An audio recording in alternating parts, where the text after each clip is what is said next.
soit loué. Amen. Jina la Mungu wetu lisifiwe. Amina. Vraiment, vous êtes dans la joie cette nuit. Kwa kweli magharibi Mungu katika Ça furaha. peut se lire même dans votre joie. Inaweza kuonekanika hata mnamo kuimba Que kwenu. Dieu vous bénisse. Bwana Mungu amebariki basi. Vous avez chanté pour le Seigneur. Mlimba ujue ya Bwana. Vous n'avez pas chanté pour un homme. Amekuimbie mtu. Et le Seigneur est vivant. Na Bwana ni mzima. Oui, le vivant qui existe, c'est lui. Mwenye kwa mzima amekuwa naishi ni yeye mwenyewe. Alléluia. Amina. Gloire, honneur, louange au Seigneur Jésus-Christ. Utukufu, heshima na sifa kwa Bwana Yesu Kristo. Yeye jo mwanaume. Nous tous ici ne sommes pas des hommes. Shebo wote hatuna Nous banaume. ne sommes pas des hommes. Hatuna banaume. Pilate, sur ces points-là, il a déjà tranché. Pilate yule ile mambo asa kuweka na mpaka. Il a vu beaucoup d'hommes. Aliona bantu ba mingi Kaifa, sana. Aliona Kaifa alikuwa les pale. Pharisiens. Bale Mafarisayo Mais walikuwa quand il a pale. vu Jésus, Wakati alimwona Yesu, dit, anasema hivi. Tazama mwanaume. Amina. Jésus-Christ est l'homme. Yesu Kristo ndiye mwanaume. Alléluia. Ndiyo. Tant comme il a la sémence. Na sawa mwanaume kuna Et la mbegu. sémence du Fils de l'homme, c'est sa parole. Na mbegu ya mwana wa mtu ni neno lake. Et sa parole, c'est le message biblique du temps de la fin. Neno lake ndiye ujumbe ya Biblia Nous wakati ya sommes un mwisho. peuple privilégié. Tuko taifa yenye kuwa na Nous bahati. savons ce que nous faisons. Tunajua bila Nous tukunafanya. ne tâtonnons pas. Shetu papase. Aujourd'hui, Kama leo mhubiri mwana wa papase. Tuko na chakula mwakini. Leo hii wakati tukosa. Wakati tukosa. Tuko na chakula mwakini. Dieu soit loué pour ça. Il suffit seulement de tirer les brochures.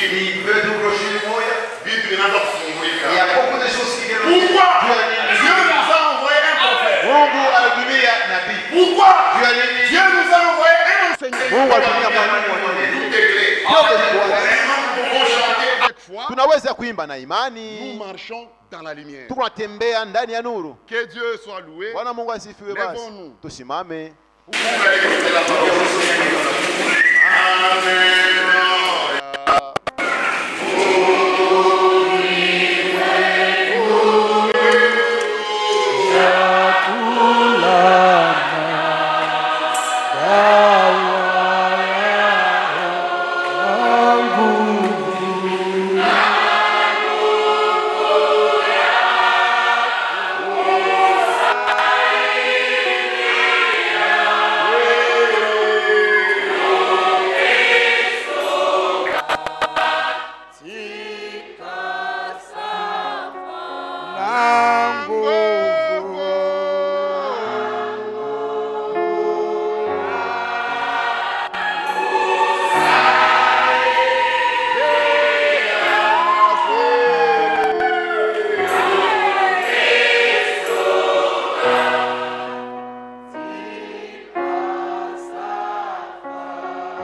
Que chacun prie le Seigneur. Kila mmoja aombe Bwana.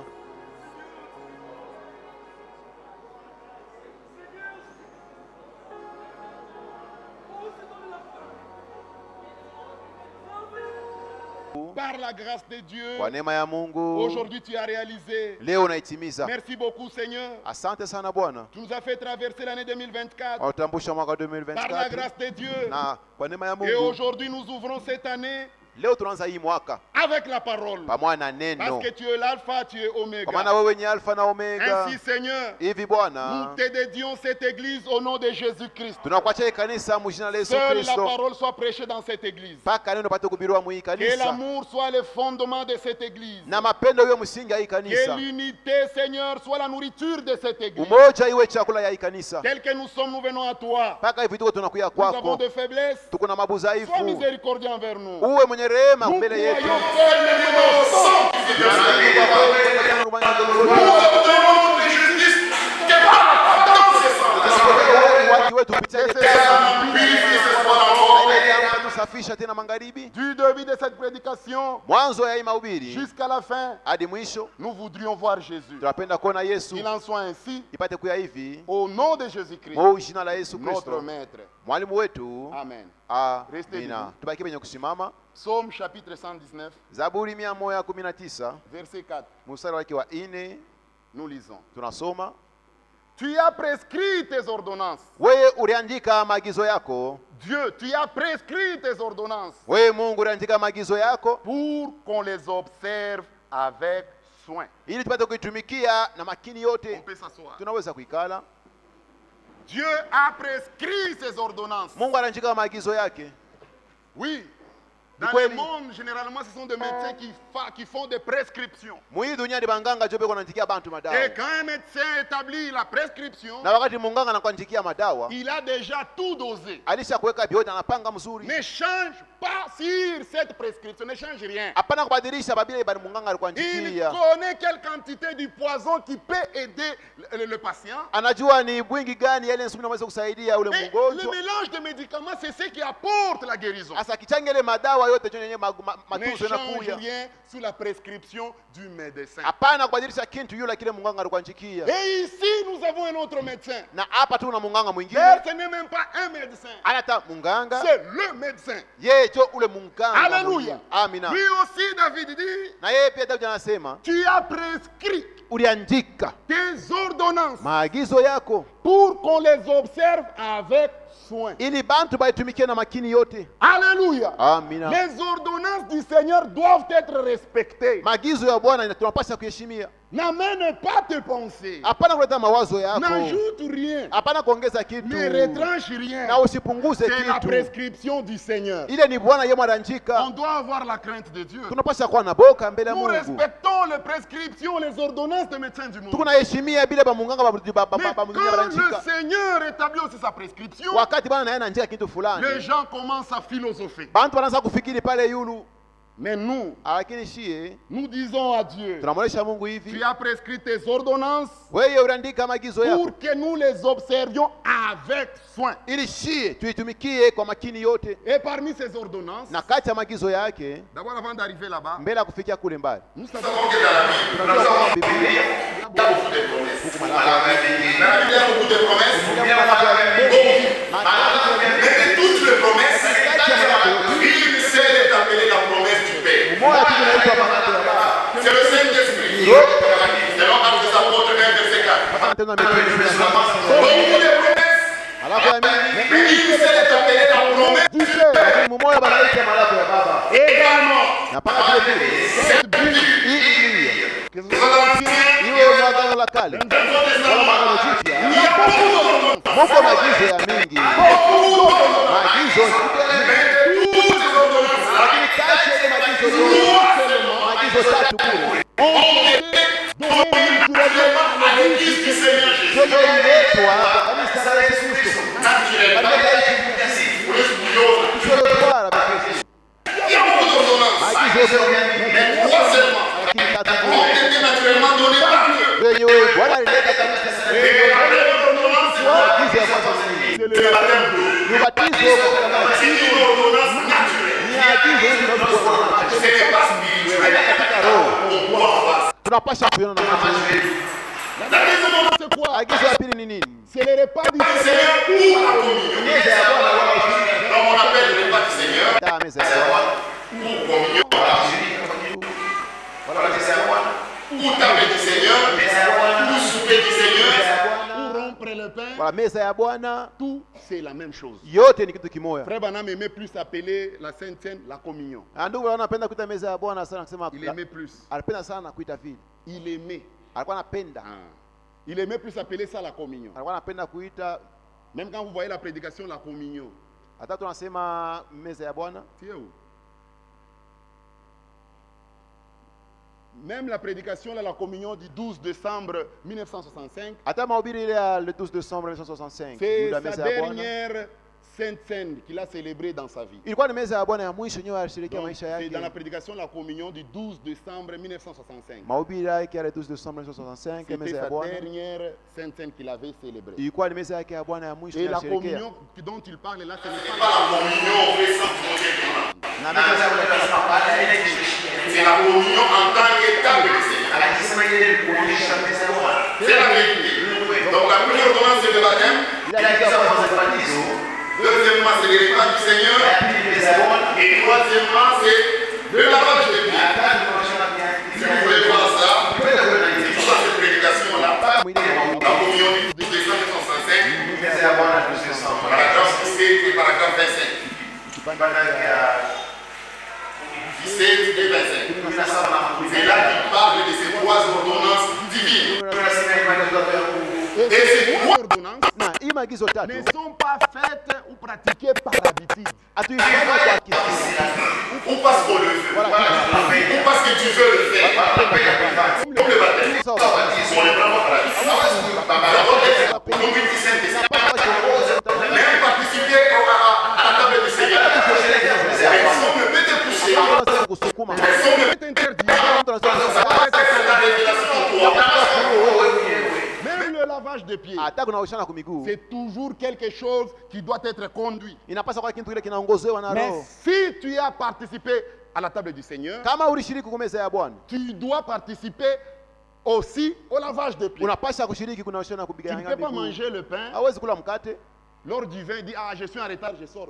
Ce n'est pas correct. Wakati akunywa vino anasema amesha kuchelewa mimi. Celui naenda." qui mange Haina le pain, usawa, ule anakula mkate. Doit boire le vin, Anapaswa kunywa vinyo. doit accepter qu'on lui lave aussi les pieds. Anapaswa kukubali bamunawishe Ce sont ces ordonnances-là qui marchent ensemble. Jo hii maagizo yanatembea pamoja. Et toutes ces 3 ordonnances, Na hii maagizo tatu ce sont des symboles. ni vionyesho tu. Des symboles qu'on peut voir. Ni mifano ile tunaweza kuona. Ça n'apporte rien normalement. Ailete kintu Qu'est-ce kwa que kawaida. j'aimerais tu. dire par là? Napenda kusema nini kuile? Quand on baptise quelqu'un, Wakati tunabatiza ce n'est mtu, pas le baptême qui sauve la personne. aina ile ubatizo unaokoa ule Le mtu. baptême là ne pardonne pas tes péchés. Ile ubatizo haisamee mazambi Parce qu'il y yako. avait des gens qui disaient, Kulikuwa watu walikuwa wanasema, on vous baptise dans une piscine. tunabatiza mupisi. Mais les péchés ne vont pas couler. Asa manzambi saitenda na mai. Écoutez, Musiki. l'eau là, Ile mai. dans laquelle on t'introduit, Mule mweba la c'est kutumbukiza amo. une eau contaminée par le péché. Ni mai yenye kuya na zambi ndani. Ça n'apporte rien. Ailete kitu. Mais c'est le sang de Jésus qui ôte le péché. Ni damu ya Yesu jo naondosha La zambi. foi dans l'œuvre de Golgotha qui te sauve. Imani unaweka mkazi ya Golgotha jo na Le kuokoa. baptême ne te sauve pas. Ubatizo mumaji On haikuokoe. peut baptiser un païen. Tunaweza kubatiza mpagano. Beaucoup. Bamingi. Unabatiza des païens. Tusha kubatiza mapagano bamingi. Et le repas du Seigneur, Na meza ya ce Bwana. n'est pas aussi synonyme que toi tu seras enlevé. Haina kionyesha kusema wewe utanyakuliwa. Non. Hapana. Parce que le repas du Seigneur, Kwa maana meza ya on Bwana annonce la mort du Seigneur batangaza kifo cha jusqu'à ce Bwana. qu'il vienne. Kufika mpaka pale atakuwa. Mais quand toi tu participes, Sasa wewe ça ne ukisherekea. signifie pas automatiquement tu verras la face de Dieu. Haina kusema wewe utaona uso wa Bwana wakati C'est atakuja. un symbole. Ndio ni kionyesho tu. Le lavage des pieds, Na kunaoshana kwa miguu. ça ne signifie pas Haina maana quand on te kusema. lave le pied, Wakati unaosha kwa tu miguu, reçois l'humilité wewe unapokea ile ou unyenyekevu. tu reçois l'amour. Wala unapokea mapendo. Non, Hapana. ce sont des symboles. Ni vionyesho tu. En réalité, Na kwa kweli c'est le baptême. ubatizo. Le baptême est pratiqué par celui qui est sauvé. Ubatizo ule unaifanya ule Donc anaokolewa. c'est celui qui a déjà la chose qui se laisse être Ni baptisé. ule sasa kuokolewa jo anajachira banda kumbatiza. Le repas du Seigneur. Meza ya Bwana, Le repas du Seigneur. meza ya Bwana C'est celui qui est sauvé ni ule sasa kuokolewa. qui participe Jo anakuwa kushiriki kwa ile kitu. en réalité. Kwa kweli Le lavage de pieds. kunaoshana kwa miguu. En réalité, Kwa- en réalité. kwa kweli tu Je hivi. dis bien en Mimi réalité. nasema hivi mambo ya kweli. C'est quelqu'un qui est plein d'humilité. Ni ule mtu sasa kujazwa na unyenyekevu ndani Plein yake. d'amour. Yeko na mapendo ndani Il yake. pratique ça. Jo anatenda ile kitu. Donc ce sont des symboles. Yayo ni vionyesho. Comme on a toujours commencé généralement par les repas du Seigneur, Pale tunikaka tu unaanza mbele na meza ya Bwana. aujourd'hui j'aimerais commencer par le lavage des pieds. Leo napenda kwanza na kunaoshana kwa Parce que miguu. généralement quand on le dit, c'est en sautant là. Wakati Parce que unasema ça intervient à la fin. tunikaka tunaruka ruka juu tunikaka kumwisho. Mais d'après l'ordre de la parole de Dieu, Lakini kufuatana na utaratibu wa neno la Mungu, lors de la Sainte Seine, wakati ya meza ya Bwana on ne commence jamais avec le lavage des pieds. hatuwezi kwanza na kunaoshana kwa miguu. Non, Hapana, c'est faux. ni vya bongo. On commence toujours par le pain. Kwanza tunaanza na mkate.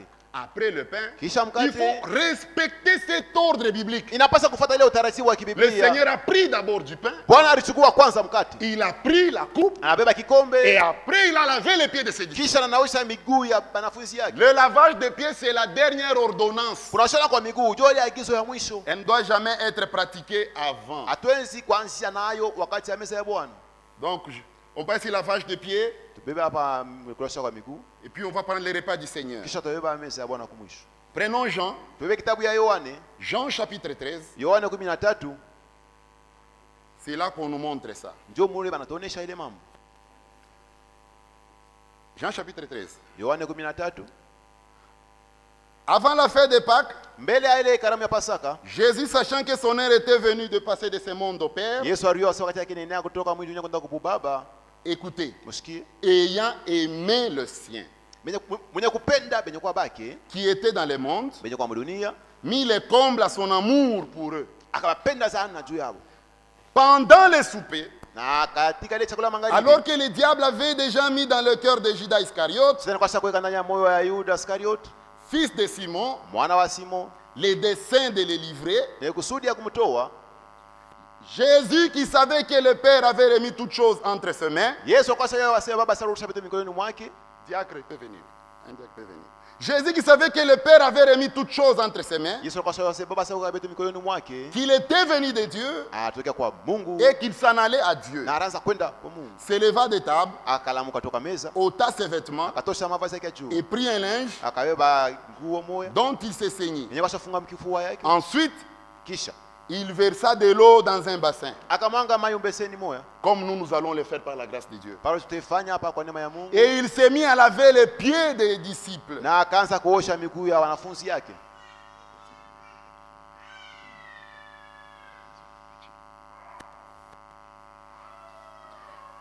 Il versa de l'eau dans un bassin Akaweka maji mbaseni moja, et il s'est mis à laver les pieds des disciples na akaanza kuosha miguu ya et à les essuyer avec les linges dont il était saint. na lazima pangusa na ile nguo akashafunga mkifua Il yake. vint donc à Simon Pierre. Akafika mbele ya Simoni Petro. Pierre lui dit, Petro akamwonyesha, toi, wewe Seigneur, wewe Bwana, tu me laves les pieds. uninaosha mie miguu yangu. Frère, Jésus est grand. Yesu ni mkubwa wa ndugu. Jésus est grand. Yesu ni Il n'a mkubwa. pitié à Pierre. Ça dépassait l'entendement Oui, des pieds. Bwana. Toi le Seigneur, Uninaosha mikono. tu veux laver mes pieds? Jésus lui répondit, Yesu akamjibu hivi, ce que je fais, hiki ni tu ne unafanya comprends pas maintenant, auielewe mwi mais tu wakati, le comprendras bientôt. lakini mbele ya masiku utaelewa. Pierre lui dit, Petro akamwonyesha hivi, non jamais, hapana tu kamwe, me laveras les pieds. hawezi kunyoosha miguu yangu. Wewe kumkubwa sana. Toi tu es plus grand que Wewe moi. Mungu. Toi tu es le Dieu. Hawezi kuninawisha kiumbe mikulu. Tu ne peux pas laver ta créature. Tu es le pied. grand. Wewe uko mkubwa. Le ciel et des cieux ne peuvent réellement pas te contenir. Mbingu yote haiwezi kukushika. Mais c'est toi qui m'as fabriqué, qui m'as créé. Wewe ndio uliniumba. Tu ne peux pas me laver les pieds. Hawezi kuosha miguu yangu. Jésus lui répondit. Yesu akamjibu. Non, prenons verset 8. Tuwe mstari wake Pierre hapa. lui dit, Petro akamwonyesha. non, jamais tu ne me laveras les pieds. Kama hawezi kuosha miguu yangu. Jésus lui répondit, Yesu akamjibu. si je ne te lave, Kama mimi sikunawishi, tu n'auras point de part avec moi. hautashiriki pamoja na mie. Simon Pierre lui dit, Simoni Petro akamwonyesha. Seigneur. Bwana, un chrétien devant la promesse, il ne tient pas. Mkristo mbele ya mara yako yeye asiwezi. Un chrétien, même s'il a déjà pris une décision, Hata sasa kuchukua mpango mais yake. oui, pas qu'à ende. Moi, elle doit partir. Mais je peine de conseils. Je ne veux plus me conseiller. Et si c'est un élu de Dieu, Na kama ni mteule wa Mungu, le berger lui dit, mchungaji anamwonyesha, ce que tu veux faire là, hii unapenda kufanya regarde ce hapa. que l'écriture dit. Ona hii andiko inasema. C'est ce que l'écriture Ndio dit. hivi andiko inasema, Mungu anirumie. que Dieu me pardonne C'est alors. ça l'attitude d'un élu. Ndio hali ya mteule. Il ne tient pas, il ne résiste pas devant la parole de Asiwezi Dieu. kukangala mbele ya neno la Mungu. Mais il y a d'autres. Kuku bengine. Ata pasteur anakuya wapi? Même si le pasteur venait ici, je ne l'écouterai jamais. Judas. Ule ni Yuda. Simon Pierre lui dit, Simoni Petro akamwonyesha, Seigneur, Bwana, non seulement les pieds, hapana paka mikulu basi, mais encore le main et la ninaoshe tête. na mikono na kichwa. Jésus lui dit, Yesu akamwonyesha, celui qui est baigné n'a besoin que de se laver les pieds ule sasa kuna watu wanahitaji kunawa paka kupika. pour être entièrement pur. ili apate kwa safi basi. Et vous êtes purs. Na muko safi. Mais non pas tous. Hapana mwe bote. Car Kwa maana il connaissait celui qui allait les livrer. alikuwa sasa kuyo ule alipasa kumtoa. C'est pourquoi il dit, Ndio kwa maana alisema vous n'êtes pas tous purs. mwe bote hamuna safi. Après qu'il ait eu lavé les pieds Kisha yeye anaosha miango ya et miguu qu'il eut pris ses vêtements, na akachukua ile vazi il yake. s'est remis à table. Akarudia kumeza. Il leur dit, Akamwambia hivi, comprenez-vous ce que je vous ai fait? unaelewa hii mimi nimefanyia? Vous m'appelez maître Mwaniita Bwana et Seigneur. na mwalimu Et vous dites bien, na mnasema mzuri. car je le suis. Kwa maana ndio kile niko. Si donc, Kama basi je vous ai lavé les pieds, nimeosha miango ya miguu. moi, Mimi le Seigneur mimi kwa Bwana et le maître, na mwalimu, vous devez mwe mnapashwa Pas vous pouvez. Hapana, munaweza. Vous devez. Munapasha. Aussi vous lavez les pieds les uns les autres. Munawishana mkangia miguu pamoja na bengine. Les uns aux autres. Pamoja na bengine. Car je vous ai donné un exemple. Kwa maana nimpatia mfano. Afin que vous fassiez comme je vous ai fait. Ili mutende paka hivi na mimi En nimitendea. vérité, je vous l'ai dit. Kwa kweli namionyesha. Le serviteur n'est pas plus grand que son Seigneur. Mtumishi ashishindie bwana wake. Ni l'apôtre plus grand que celui qui l'a envoyé. Wala mtumishi na mkuu kushinda wala mtu. Si vous savez ces choses, kama mnajua hivi vitu. vous êtes heureux. Wewe Mungu wenye heri. Cette nuit, nous connaissons ces choses. Hii magharibi tunajua hivi vitu. Nous sommes heureux. Tuko wenye heri. C'est-à-dire nous sommes bénis. Tukusema tunabarikiwa. Vous êtes heureux Mungu wenye heri pourvu que ni paka kama vous le pratiquez. munatimiza hiki kitu. C'est l'ordonnance. Hii ni agizo. Vous devez. Mweye munapashwa. C'est un ordre. Hii ni amri Pas bananipatia. vous pouvez. Hapana munaweza. Mais vous devez. Lakini munapashwa. Combien d'églises célèbrent la Sainte Seine? Makanisa ngapi nasherehekea meza ya Bwana? Combien d'églises utilisent le lavage de pieds? Makanisa ngapi beko wanawishana kukanyangiwa miguu? Dans le lavage de pieds, Ndani ya kunawishana kubikanyangiwa j'aimerais miguu. vous faire remarquer quelque chose qu'on ne voit pas généralement. Napenda kuonyesha kitu kimoja kwa kawaida tunakisabwaka.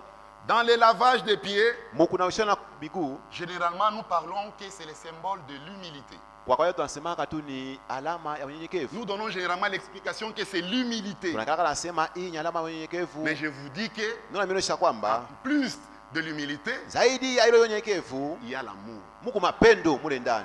Dans le lavage des pieds, Ndani ya kunawishana kwa miguu. ce n'est pas seulement la preuve de l'humilité, Haya tu kionyesho ya mais unyenyekevu. aussi la preuve d'amour. Ni kionyesho ya Vous mapendo. pouvez voir ça Unaweza kuiona. au verset 1. Mungu msala kwanza. Le Seigneur, la Bible dit ceci. Biblia inasema hivi. Avant la fête de Pâques, Mbele ya karamu ya Pasaka, Jésus, Yesu sachant que son heure était venue de passer de ce monde au Père, Mungu asema wakati akienda kutoka kwa dunia kwenda kwa ayant Baba, aimé le sien. vile alikuwa kupenda penye kwa wake Frère, en bandugu. réalité, quand tu laves le pied de ton frère, Wakati unaosha ndugu yako miguu en yake, réalité, tu prouves que tu aimes ce frère-là. kwa kweli unaonyesha kwamba wewe unapenda ule Quoi qu'en ndugu. soit son état, Aiangalia ile hali yake, tu l'aimes. wewe Même unampenda. si ses pieds sont sales, Hata miguu yake ya buchafu, Tu l'aimes. unampenda. même s'il est moins gradé que toi, Hata kama yuko chini na tu cheo pamoja na wewe l'aimes en unampenda. tant que frère. Sawa ndugu. Ayant aimé le sien, Ndio anapenda penye kwa baki. qui était dans le monde, Bale balikuwa mudunia. mis les combles à son amour pour eux. Kawapenda kabisa. Vous voyez que l'amour a précédé le lavage des Unaona pieds. mapendo litangulia kunaoshana C'est miguu. pourquoi, en réalité, ceux qui doivent pratiquer le lavage des pieds sont des gens qui s'aiment. Ndio maana bale wanapaswa wanaoshana kwa miguu ni bantu wanapendana kia kwanza. C'est la vérité. Ni ukweli. En plus de cela, Na zaidi ya ile, en plus de l'humilité, zaidi ya unyenyekevu. là je suis dans le lavage des pieds. Hapa ni kumwonyesha En plus de l'humilité, zaidi ya unyenyekevu, il y a, on a dit, l'amour. nasema mapendo. En plus de ça, Na zaidi ya ile kitu, il y a aussi la preuve de l'obéissance. kuko tena ile hakikisho kusema wewe huku mtii. C'est la vérité. Ni ukweli. Ne peut laver les pieds de son frère que c'est lui qui obéit à l'ordre du Ule anaweza Seigneur. kunaosha miguu ya ndugu yake ni paka ule Vous anachiku amri ya devez Mungu. vous laver les Wewe pieds. mnapasha unaoshana kwa C'est miguu. la personne qui est obéissante, Ni ule mtu anatii. qui pratique la chose. So anatenda kile kitu. C'est le verset 14. Ni Musala 14 Si nasema. donc je vous ai lavé les pieds, Kama mimi ninaosha moi le miguu. Seigneur et le Maître, Mimi mwalimu na Bwana, vous devez, mwe mnapasha. c'est l'ordre. Hii ni amri Quelqu'un banaleta. qui pratique le lavage de pieds, Ule mtu anaoshana kwa miguu. il montre par là qu'il est obéissant. Ye anaonyesha kupitia anasema yeye kwa mtiifu. Ndio ile mapatano ya ndani kunaonekana À la katika page yetu. 10 Karatasi yake ya 10 de la même prédication, mpaka ile mahubiri le sens et le moja. but de lavage de pieds. Maana na kifukuzio ya kunaoshana kwa miguu. C'était prêché le 17 avril 81, Barubi le 17 avril 81. retransmis le 30 septembre 2023. Kisha baruika le 30 septembre Il dit 2023. ceci. Anasema hivi, Vous savez, mnajua lors du souper, wakati ya chakula ya magharibi wala meza ya Bwana. lors du souper, Wakati ya meza ya Bwana, c'est comme ça que lui il a enseigné. ndio vile yeye alifundisha. Donc moi je transmets ce que Dieu nous a enseigné Mi dans cet âge, nikunaleta ile Mungu alitufundisha mwiki kizazi sans créer de polémique. bila kuweka Vous mawazo savez, mengine. Mnajua lors du souper, wakati ya meza ya Bwana, chacun reste là où il est. kila mmoja anabakia fasi ya Le kuikala. souper est en effet servi à travers le rang. Na balanza kukabula ile meza ya Bwana, fa kila mtu pasio kala pafashi yake banamletea. Kitunga kiku napita. Et le panier circule, chacun à sa Chacun, place.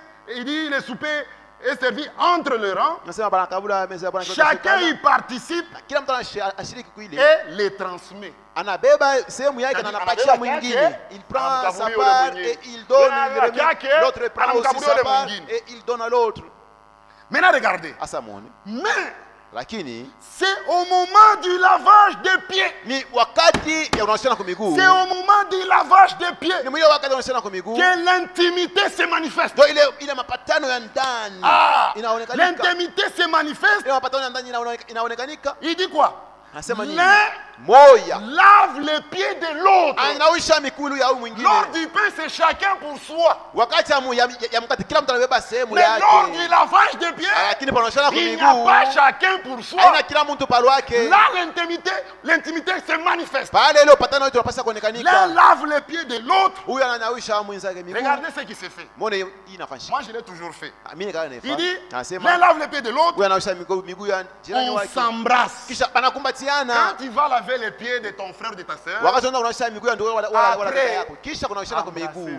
Wewe mkumbatiane, dans la lavage mpokeleane. des pieds, il y a de grands secrets. Mnawishana kwa miguu kuku masiri. On s'embrasse. Mnapokeleana. On se souhaite la bénédiction de Dieu. Na matakiana mabaraka ya Mungu. Apana bana unawisha mikulu. Pas on te lave le pied et après tu t'en vas. Non. Hapana. Dans l'église des apôtres, ce n'était pas comme ça. Mkanisa ya mitume ikuke vile.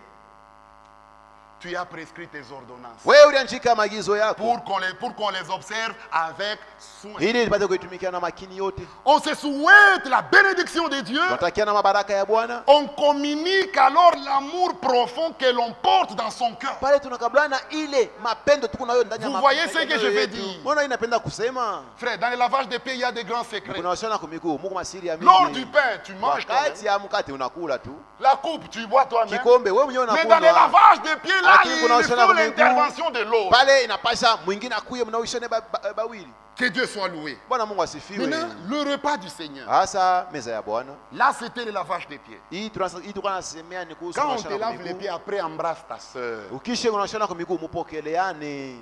Après, tu lui dis que Dieu te bénisse. Kisha mwanamkiano anasema Mungu Mungu akubariki. akubariki. Que Dieu vous bénisse. Et puis tu lui dis avec amour. Unaisema na mapendo. Lors du repas du Seigneur, Hasa wakati wa meza ya Bwana on utilise un pain, tunatumia mkate moja, pas deux. hapana mikate Pas mbili, trois. hapana mikate tatu. On utilise un pain Tunatumia mkate moja et le vin. na vinyo. Et chaque symbole a sa signification. Na kila picha iko na maana Quand vous yayo. mettez deux pains, cherche l'explication du deuxième pain. Ukiweka mikate mbili, leta maana basi ya ile mikate mbili.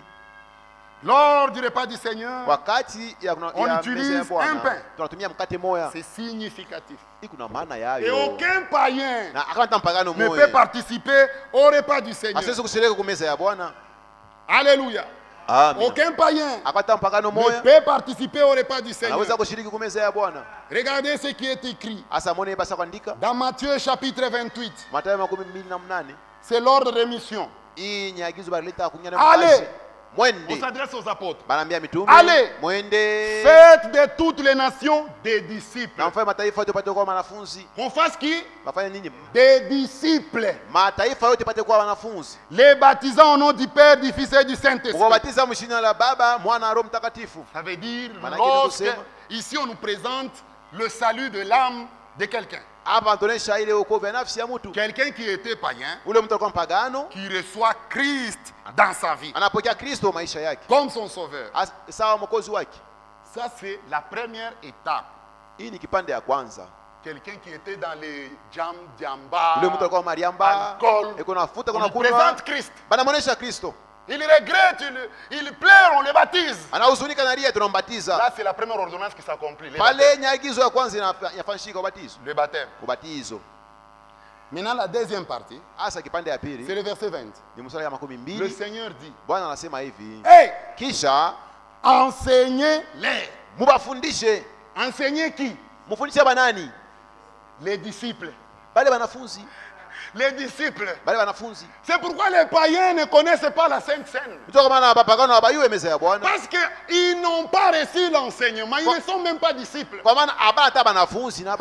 Enseignez-leur à observer tout ce que je vous ai prescrit. Tu as prescrit tes ordonnances.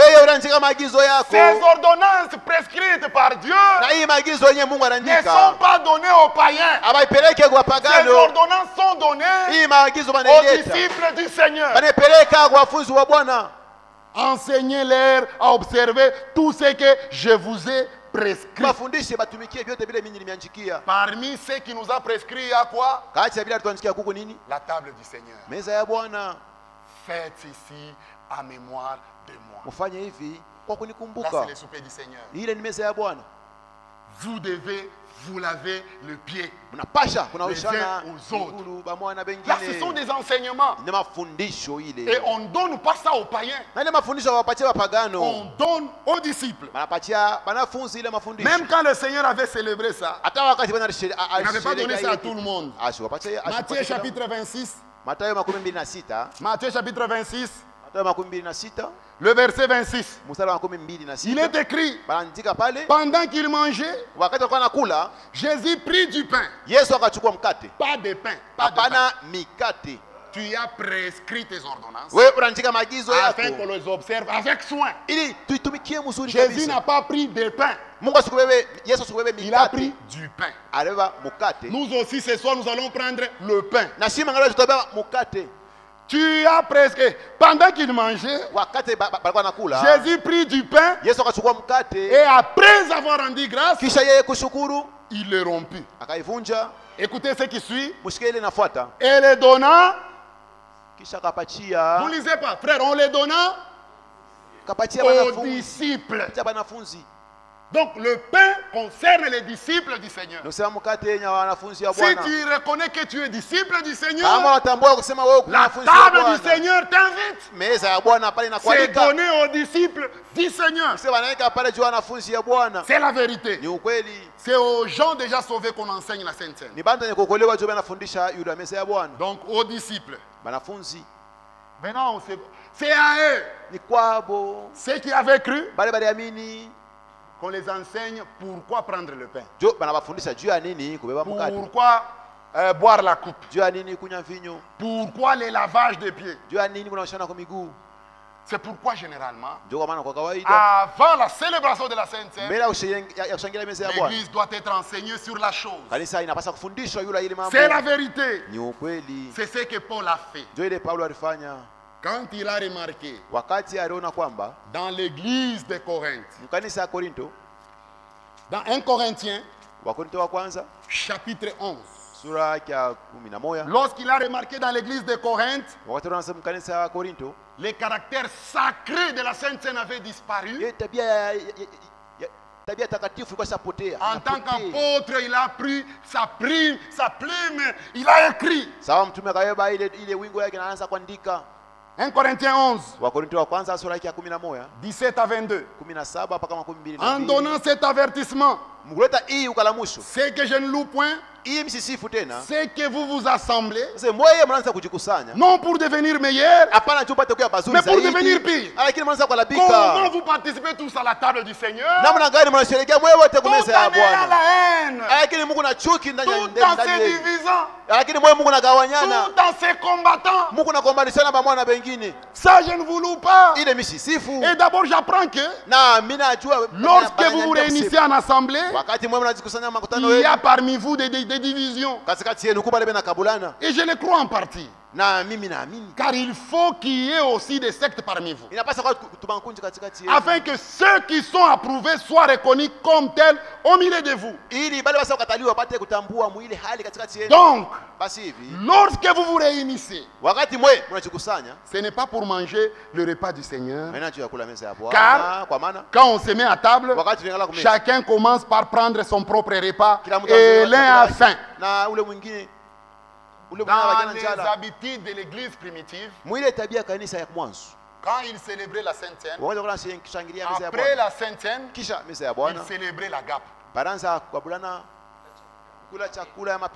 dans les habitudes de l'église primitive, après la célébration de la Sainte Seine, il célébrait en même temps la gape. C'est ce que Paul est en train de dire ici.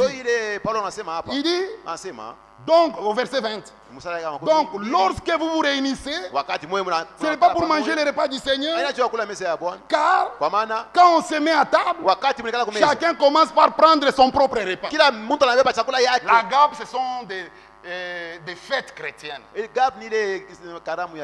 Jude, verset 12, le dit. Même si on peut les célébrer, c'est purement biblique. Oui. Maintenant, du temps de Paul, les gens méprisaient les autres. Comme il y avait des pauvres, d'ailleurs il est dit ici. Il dit, chacun commence par prendre son propre repas. Et l'un a faim, tandis que l'autre est ivre. N'avez-vous pas de maison pour y manger et boire? Ou méprisez-vous l'église de Dieu? Et faites-vous honte à ceux qui n'ont rien? Que vous dirais-je? Vous louerai-je? En cela, je ne vous loue point. Un homme de Dieu est strict avec la parole de Dieu. En dehors de la parole, on rit. On sourit. Mais dans la parole de Dieu, on prend le caractère du maître. Là, Nicodème vient. Hey, tu es un grand docteur. Il est comme toi. Hey, tu dois naître de nouveau. Ça, c'est le Saint-Esprit. Si le même Saint-Esprit est dans chacun de nous, tu souris avec le frère brise la parole, il change de couleur.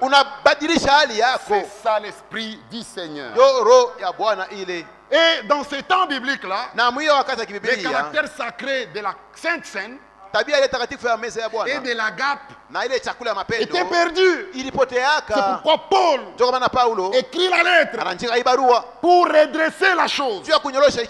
C'est la vérité. Prenons le verset 29. Le verset 29.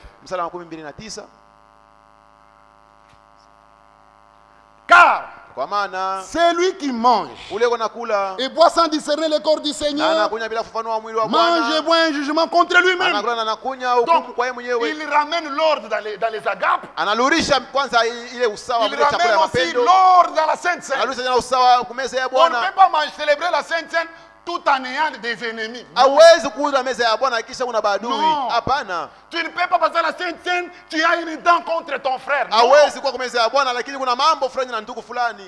C'est la vérité. C'est la parole de Dieu. Et le caractère sacré doit revenir à l'église. Maintenant, le verset 23. Paul leur rappelle. Il dit, la Sainte Seine avec laquelle vous jouez. Écoutez, verset 23. Car j'ai reçu du Seigneur ce que je vous ai enseigné. Vous devez observer cela avec soin. Ça ne vient pas de moi, Paul. C'est ainsi dit le Seigneur. C'est la vérité. Et il a ramené l'ordre dans les ordonnances. Lors du repas du Seigneur, on voit des choses. Des choses qui sont dépendantes. Il y a le pain et il y a le vin. Maintenant, je vous lis quelque chose. Il y a le pain, il y a le vin. Mais regardez ce que le serviteur fidèle dit. Dans le réunion mensuelle du 2 février 2020. Il dit à la page 14 à la fin et 15. Il dit ceci.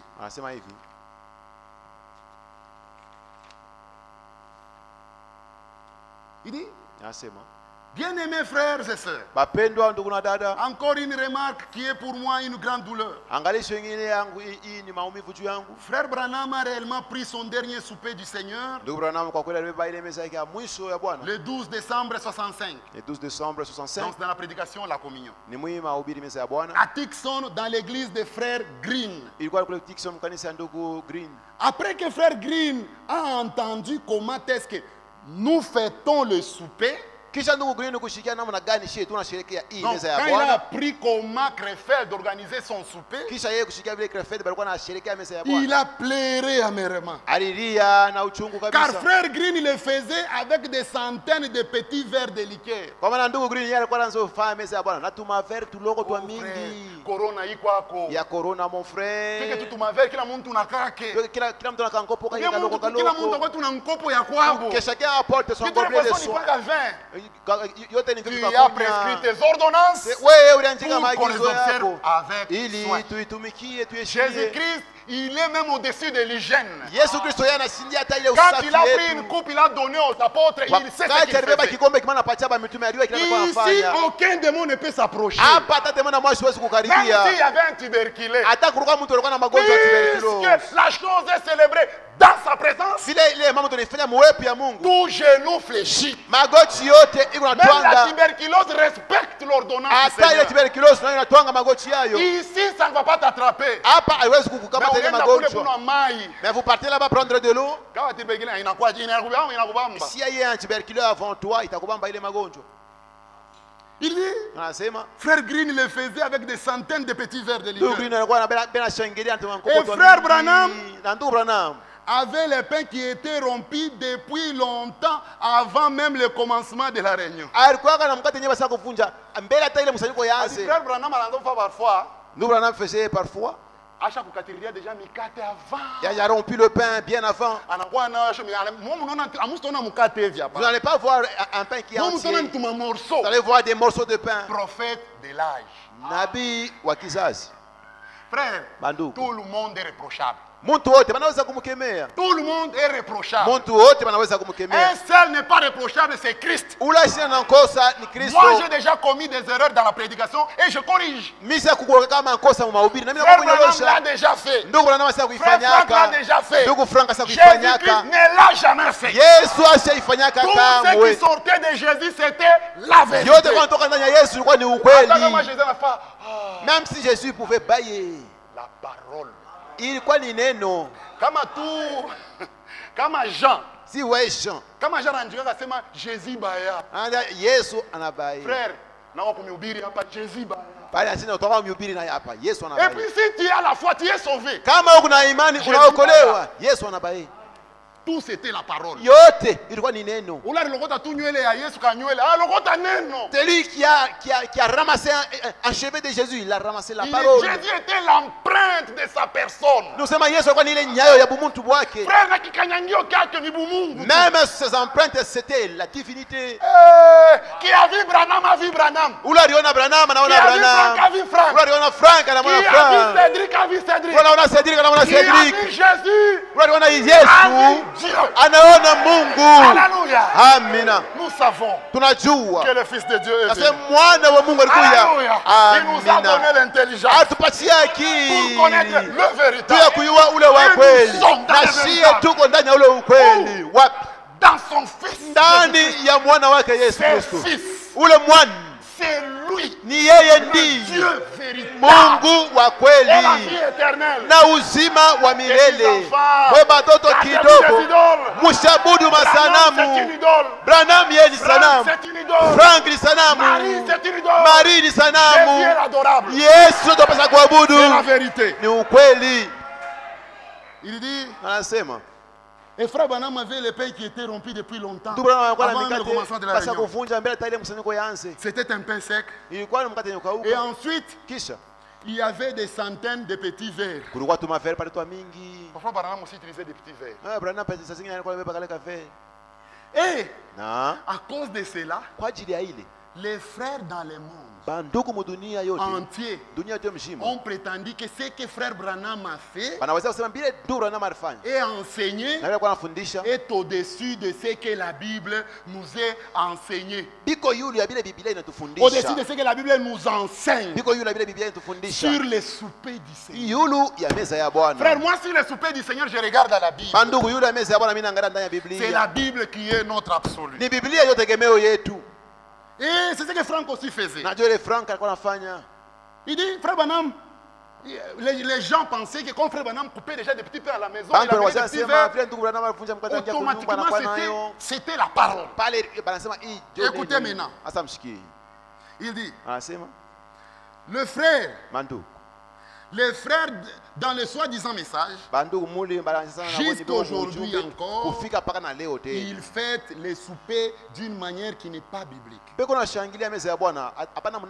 pain très sec, rompu avant la réunion, et des centaines de petits verres de liqueur sont pris. Il se réfère à frère Branham. Frère, nous n'allons pas nous référer à frère Branham sur ce qui n'est pas biblique. Nous nous référons à frère Branham sur ce qui est conforme à la Bible. Il dit ceci. Un pain très sec rompu avant la réunion, et des centaines de petits verres de liqueur sont pris. Il se réfère à frère Branham et à des citations. Écoutez maintenant le commentaire de frère Branham. C'est une douleur que des frères se réfèrent aux prophètes avec des faux enseignements et des fausses pratiques aussi en ce qui concerne les soupers. Le frère dit ceci. En ce qui concerne le pain, bien-aimés frères et sœurs, vous croyez que frère Franck c'était un homme de Dieu? C'était un enseignant de cet âge? En ce qui concerne le pain, bien-aimés frères et sœurs, le temps est arrivé. Le temps est arrivé où nous devons revenir à la Bible en toutes choses. Je reprends. En ce qui concerne le pain, bien-aimés frères et sœurs, le temps est arrivé où nous devons, alléluia, où nous devons revenir à la Bible en toutes choses. Même en ce qui concerne le pain, on doit revenir à la Bible. S'il est écrit que le Seigneur a pris le pain, il faut qu'on le dise. Non, si je dis cette nuit, lors de la Sainte Seine, c'est faux. C'est faux. Revenons à la Bible. C'est la vérité. C'est la Bible. Le pain représente le corps du Seigneur. Ce n'est pas le corps du Seigneur, mais ça représente le corps du Seigneur. Parce que le corps du Seigneur est au ciel, mais le pain est là. Ça, ce n'est pas le corps du Seigneur. Le corps fait expiation là-bas, mais le pain est ici. Le vin, ce n'est pas le sang du Seigneur. Non, ça représente le sang du Seigneur. C'est la vérité. D'après la Bible, un seul pain symbolise le corps du Seigneur qui fut crucifié. Et ça symbolise en même temps l'unité de l'Église. On ne peut pas faire deux pains ici, parce qu'à Kanyaka, il n'y a qu'une seule assemblée locale.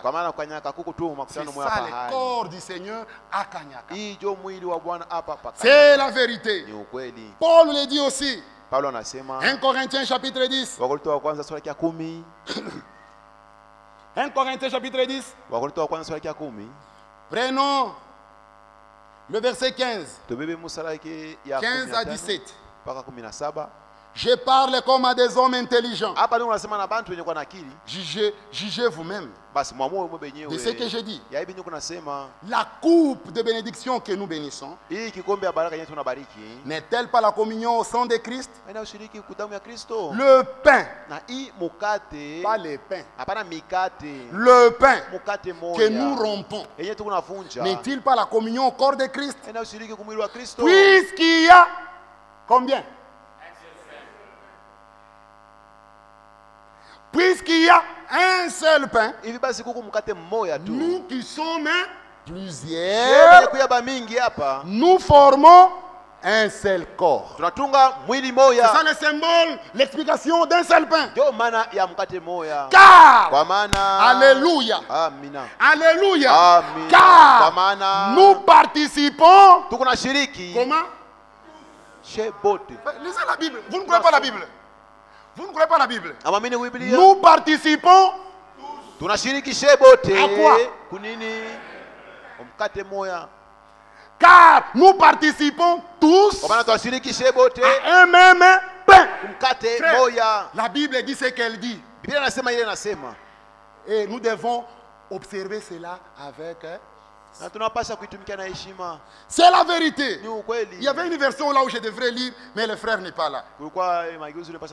C'est la vérité, frère. Un seul pain, ça signifie quelque chose.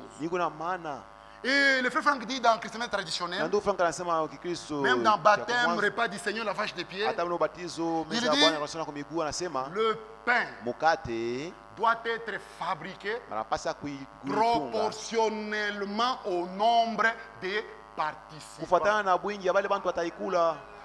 Nous sommes, par exemple, nous sommes un peu comme ça. Regardez un gros pain. Et on a commencé à manger ce pain. Deuxième tour. Non, non, moi ça n'est pas. Mon frère. Retournons à la Bible. Et Frère Franck l'a enseigné clairement dans le chrétien traditionnel. Baptême, repas et lavage de pieds. Et la Sainte Seine, frère, est consommée toute la nuit. C'est la vérité, frère, de la parole de Dieu. Nous devons revenir en tout point à la Bible. Je suis déjà à la fin. Nous devons revenir en tout point à la Bible. Qui peut me prouver là où il est écrit?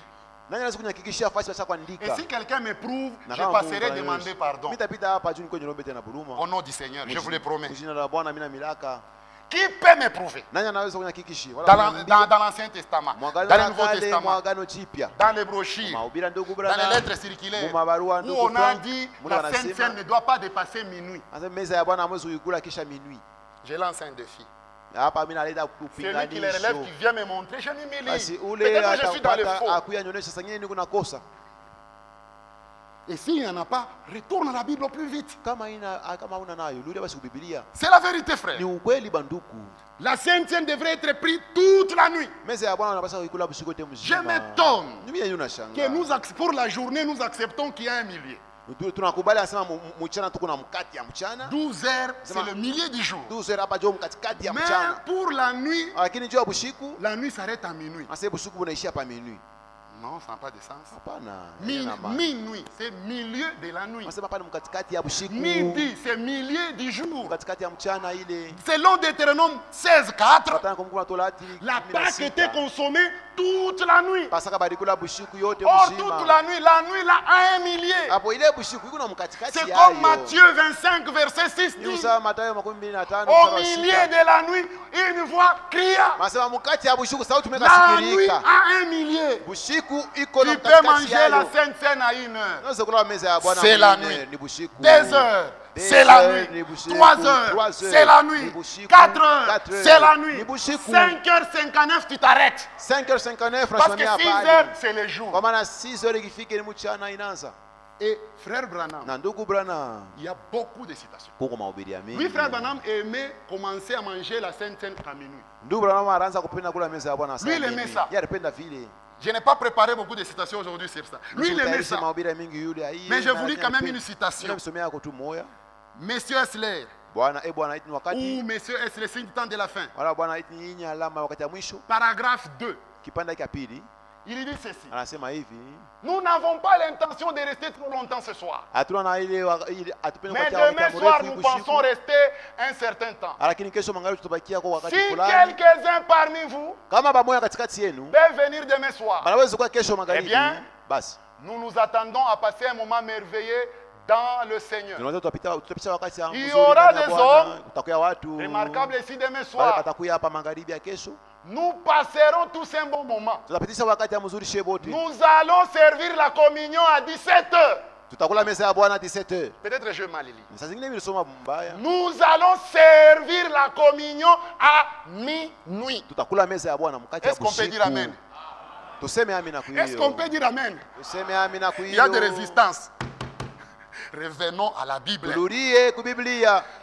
lui qui vous a amené la parole. C'est lui qui vous a amené le message. Lui, il mange, il voulait commencer la Sainte donc à minuit. Certainement jusqu'avant de faire le lavage, il va faire 4 heures, peut-être 3 heures. Frère Branham, il ne faisait pas ce qui lui venait dans la tête. Et il dit, il plaçait le messager des âges. Comment il est classé? Il voyait comment était leur ministère. Il les comparait au ministère de Paul. Dans la 6e dimension. Alléluia. Amina. Il dit, on lui dit, sais-tu que tu seras jugé? Il dit, est-ce qu'il n'a pas donné une référence d'un évêque? Pierre et Paul seront-ils jugés? Il dit oui. Il dit si c'est de Paul et de Pierre entre, le mien aussi entreront. C'est pourquoi? Parce que j'ai prêché exactement comme Paul. Ce qu'il parle de minuit là, ça ne vient pas de lui. C'est dans votre Bible. Actes des apôtres. Actes des apôtres chapitre 20. Verset 7.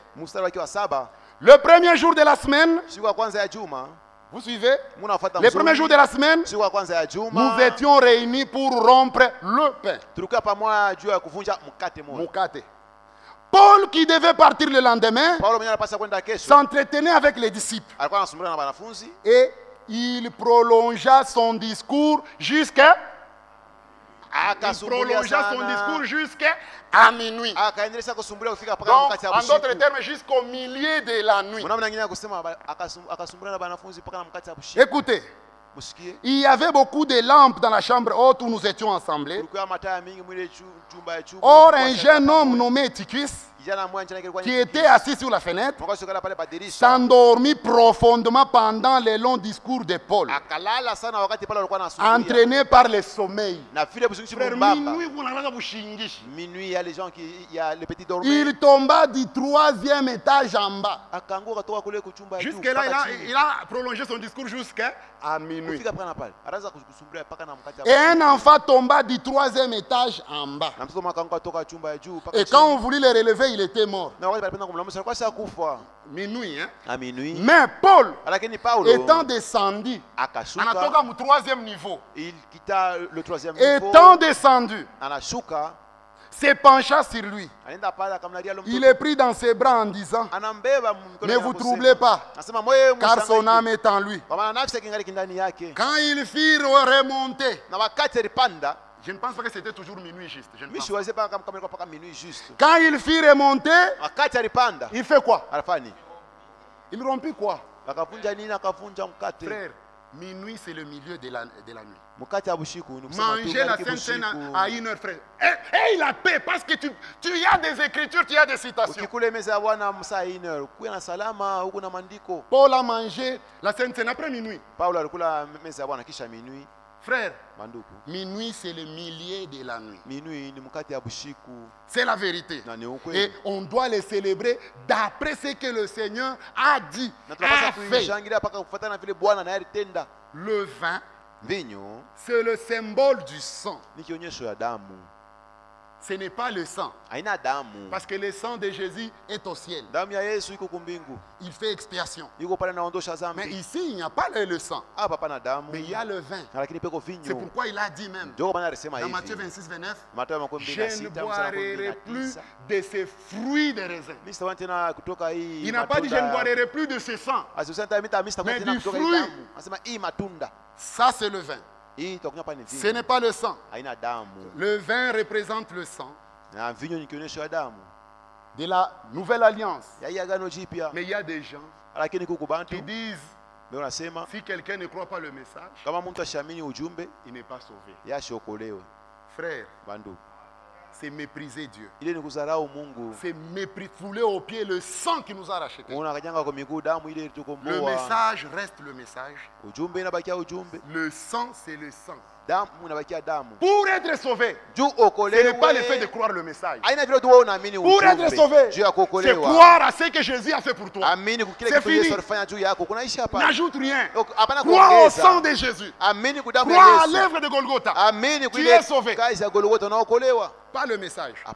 Le message ne sauve personne. Le message est venu préparer l'épouse. Le geôlier a posé la question à Paul dans Actes des Apôtres chapitre 17. Que dois-je faire pour avoir la vie éternelle? Paul était le messager. Il n'a pas dit crois à mon message, tu seras sauvé. Mais Paul a dit crois au Seigneur Jésus, tu seras sauvé. Toi et toute ta famille. Au temps de la fin, la base du salut ne peut pas changer. C'est la vérité. Le sang, c'est le sang.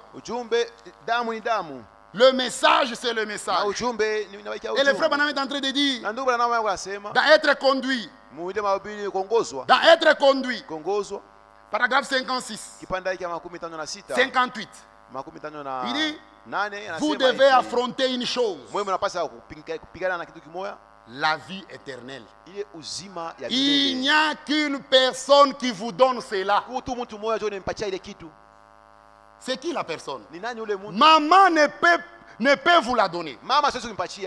Papa ne peut vous la donner. Votre pasteur ne peut vous la donner. Votre conducteur ici ne peut vous la donner. Tous ceux, écoutez ce que le prophète dit. Tous ceux qui ont reçu la vie éternelle ont dit allez à Jésus-Christ. Il est le seul qui puisse vous donner cette part. Pas le message. Paragraphe 58. Votre prêtre, votre conducteur, etc., peuvent vous enseigner votre religion. Écoutez, maintenant il est allé plus loin. Vous pouvez apprendre le message que nous essayons d'enseigner.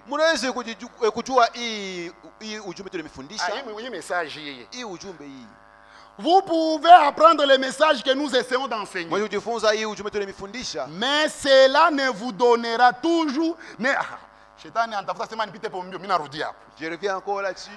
Vous pouvez apprendre le message que nous essayons d'enseigner. Mais cela ne vous donnera toujours pas la vie éternelle. Qui croit à ça? Écoutez maintenant, qui donne la vie éternelle? Vous devez accepter la personne Jésus-Christ. Cet homme. Pas la parole. La parole était depuis l'Ancien Testament. La parole a toujours existé. La parole n'a sauvé personne. Moïse avait la parole, il avait le message. Personne n'était sauvé. Élie avait le message. Personne n'était sauvé. Élie avait la parole, personne n'était sauvé. Au commencement était la parole. Et la parole était avec Dieu. Et la parole était Dieu. Pour que le salut ait eu lieu. Cette parole qu'avait Moïse. Cette parole qu'avait Élisée. Cette parole qu'avait Esaïe. Elle s'est fait. Alléluia. Elle a porté le sang. C'est ça a été versé ce jour sur le calvaire. Na ile damu ilimwagika siku La Kalvari. foi dans ce sang-là, Imani ndani ya ile damu. c'est ce qui vous sauve. Jo ile inamiokoa. Pas le message. Hapana Le ujumbe. message Ujumbe. est venu avec frère Branham. Inakuwa na ndugu Branham. Le salut Wokovu. est venu avec Jésus-Christ. Inakuwa na Yesu Kristo. Entre Jésus et Branham, qui est venu avant? Kati ya Yesu na Branham nani kwa wa kwanza? Jésus. Yesu. Donc, quand Branham est venu avec le message, Kusema wakati Branham kwa na il ujumbe. a trouvé le salut en train d'être prêché. Alikutanisha wokovu pia na yubiri. Pour être sauvé, croire Jésus-Christ. Juu ya kuokolewa amini Yesu Pour Kristo. aller au ciel, Juu ya kwenda croire Jésus kumbingu. ne suffit pas. Kuamini Yesu akweneye. Croire Jésus ne suffit pas. Kuamini Yesu Pour akweneye. être à l'enlevé, Juu upate kunyakuliwa. pour voir Jésus, Juu ya kuona Malachie Yesu. 4, 5, 6. Malakia 4:5. Je Tazama. vous enverrai Mimi Élie, nitamitumi le yaka prophète. Eliya nabii. Si vous croyez, Kama mwe mnaamini. vous entrez au ciel. Pale mnaingia kumbingu. J'ai fini avec une citation Tunamaliza basi na mahubiri moya de frère Franck. ya ndugu Frank.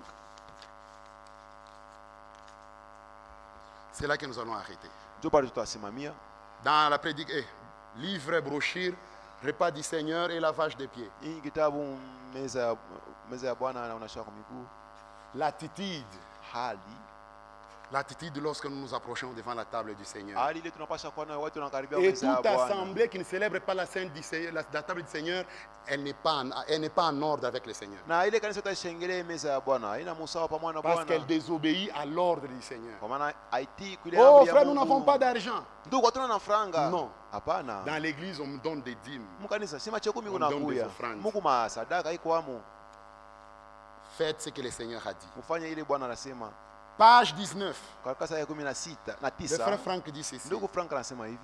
Ça, c'est l'attitude que nous devons toujours avoir lorsque nous nous approchons de la table du Hii ni Seigneur. hali tunapaswa kuwa nayo wakati tunakaribia meza ya Bwana. Page 19 vers le milieu. Karatasi ya 19 mkatikati.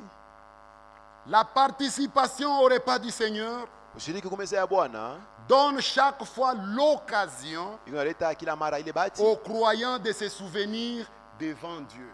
ya kubaminifu bakumbuke mbele ya Donc hapa tuko hapa, Mwaye kama esprit ya kushende tena mbali. que ton esprit ne s'éloigne Commence à pas. se souvenir du Seigneur. Kwanza kumkumbuka Bwana. Sa mort et ainsi de suite. Kifo La kyake, participation au mateso repas du yake, Seigneur kushiriki kwa meza ya donne Bwana chaque fois l'occasion aux croyants de se souvenir devant Dieu inapatia Mkristo bahati ya kukumbuka kwa mbele de ya ce qui a eu Mungu. lieu lorsqu'il donna son corps et répandit son sang. Ile juu ya ile ilifanyika pale wakati alileta mwili wake na kumwanga damu Avant yake. les repas, Mbele ya meza ya Bwana, avant les repas, mbele ya meza ya avant de Bwana, venir manger, mbele ya kuya kula, chaque enfant de Dieu ila mwana wa Mungu s'examinera atajichunguza yeye mwenyewe et remettra de nouveau sa vie à Dieu. na atampatia tena mara mpya Donc tu maisha dois yake renouveler Kristo. tes vœux Unapaswa kufanya upya vyapo vyako, en offrant sur l'autel. mkutoa pale pa madhabahu. Nous nous représentons les souffrances et l'agonie de Christ. Tunashie, tunakumbuka, tunaona ile mateso Et ya nous Kristo sommes saisis d'une profonde douleur na intérieure. tunashikwa na ile maumivu Pas ndani enthousiasme en yetu. venant manger. Hapana tu Non. unakuja tu Ce kufurahisha n'est pas la basi Bible. kifungu tu kila pana Tu ile viens même, tu Biblia. t'enivres. Ce n'est pas la Unakuwa parole. unalefika na kulefika huko. Tu te souviens de la mort du Seigneur. Unakumbuka kifo ya Bwana Cela na ile nous humilie inatupatia ile lorsque unyenyekevu. nous pensons au prix élevé que le Sauveur a payé pour nous. Wakati tunakumbuka ile bei mkubwa Bwana alilipa kwa ajili yetu. À la page 21, il dit, Karatasi yake ya 24 avant de participer au repas, anasema mbele ya kushiriki kwa meza ya Bwana, l'apôtre mtume exhorte, anaonya, hein, il prend 1 Corinthiens 11, anaiba Wakorintho wa L'apôtre kwanza 11. exhorte Hapa mtume anaonya les croyants waaminifu à s'examiner eux-mêmes. banze kujichunguza bo benyewe. Moi, je ne peux pas te dire, viens manger. Mimi siwezi kuonyesha sema Je kwa ne le kula. ferai jamais. Mimi sitafanya kamwe. Je ne peux pas non plus te dire, ne mange pas. Mimi sitakuonyesha tena hapana Je ne le kula. ferai Mimi jamais. sitaifanya hapana. Dans les modèles de la Bible, Lakini mapicha il au dit, mfano wa Biblia le wanasema, croyant s'examine eux-mêmes waaminifu banza bila wanajipima bo par benyewe. ses paroles. Kupitia hii misemo Il dit, Wanasema. mais, c'est quoi ces paroles? Mais que Lakini chacun s'éprouve soi-même. kila mtu ajipime yeye mwenyewe. Et qu'ainsi il mange du pain na hivyo basi akule et mkate boive de la coupe. na akunywe kikombe. Car celui qui mange Kwa maana ule anakula et qui boit, na ule anakunwa, mange et boit un jugement contre lui-même, anakula na anakunywa hukumu yake yeye mwenyewe. en ne distinguant pas le corps. Kama sikufafanue mzuri mwili wa Tous Bwana, ceux qui appartiennent au corps de Christ yote yenye kuwa kumwili wa Kristo reconnaissent que le jugement banajua kusema kule kwa mua que le jugement qui devait venir sur eux est tombé sur lui. Lui qui était sans péché. Les croyants, tels que nous sommes là, le croyant se pardonnent entièrement les uns aux autres.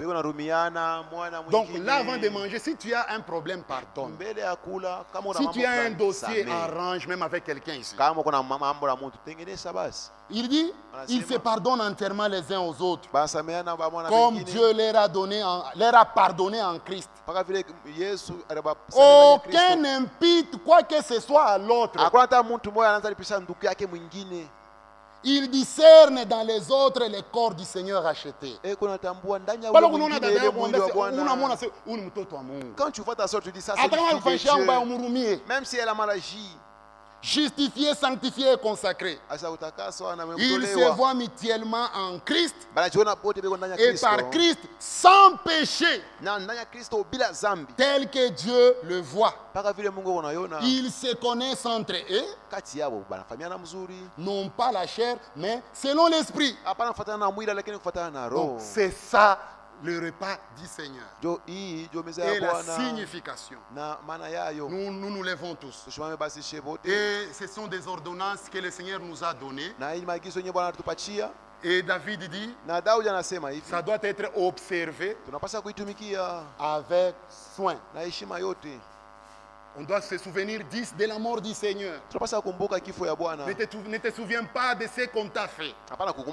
Mais souviens-toi de la mort du Seigneur. Pardonne. On te demande pardon, pardonne. Tu as à réparer, répare. Sois en ordre avec le Seigneur. Avant de manger, consacre ta vie à Dieu. Tu dis, Seigneur, après avoir mangé la Sainte Seine, bénis-moi. Seigneur, après avoir mangé la Sainte Seine, montre-toi sur mon chemin. On ferme les yeux. Le sang